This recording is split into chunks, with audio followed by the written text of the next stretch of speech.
I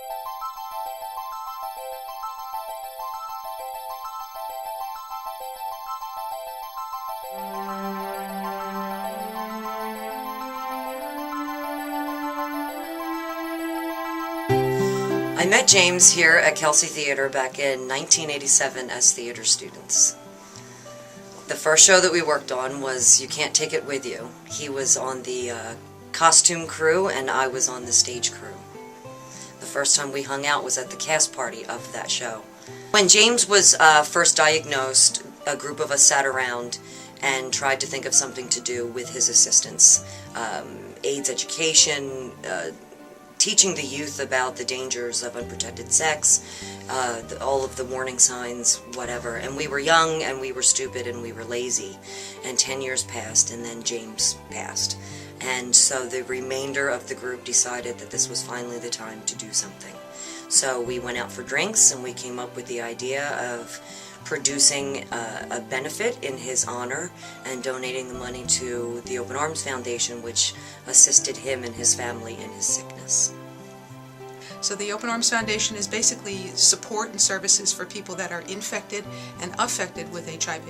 I will never forget his smile. I will never forget the first time we met. It's a long time ago, actually. I met him when he was first diagnosed, and also met his family. Right after that, he had has a very supportive family.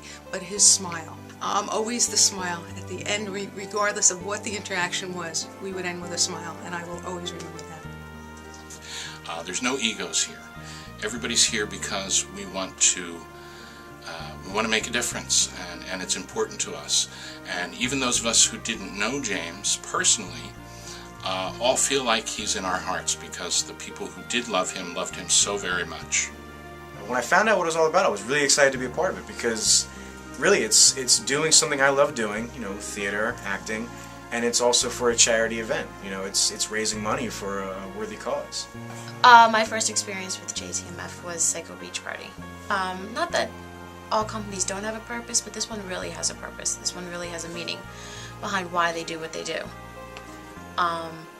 It's in memory of a friend who passed away, and they raise money for, AIDS awareness and even a scholarship for a theater student here. So I think there's more to it. There are more layers within JTMF than just a regular theater company, so to speak.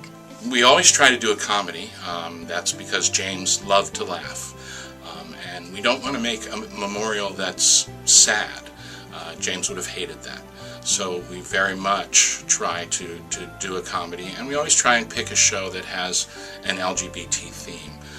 This is the most family-oriented production that I'm involved with year-round. This is the one thing I look forward to year after year. I've done JTMF 5 years in a row now, and this is my 5th year, and I hope to keep doing it every year. It's a really family-oriented thing. Kelsey Theater is a great support to us. James was a student here at Mercer County Community College. He was a theater student. The folks who run the Kelsey Theater knew him, and they donate the use of the space for us and help us with ticket sales and help promote the show in every way they can. And we love having them host us. I think I would probably have to say that although I am one of the only 2 people left that are involved that actually knew James, that we have a family that has developed year after year after year. Everyone is involved in it for their own reason, which I find lovely, because all of this is, although in James's memory, most everyone involved never even laid eyes on James, and he has touched so many people even in death 8 years later. And now money has been raised, scholarships have been started, people speak his name even up in Canada. I didn't know James. He wasn't my friend. But I did know Scott. When Scott passed away in 1986, there were no organizations like the Open Arms Foundation. The Open Arms Foundation helps people in need. It helps provide support and services to people with HIV, and it helps support their families. It's an important cause, which is why 8 years ago, when I was approached by Tracy Antozeski to be part of the James Tolin Memorial Fund, I immediately said yes. HIV is still a terrible, terrible killer.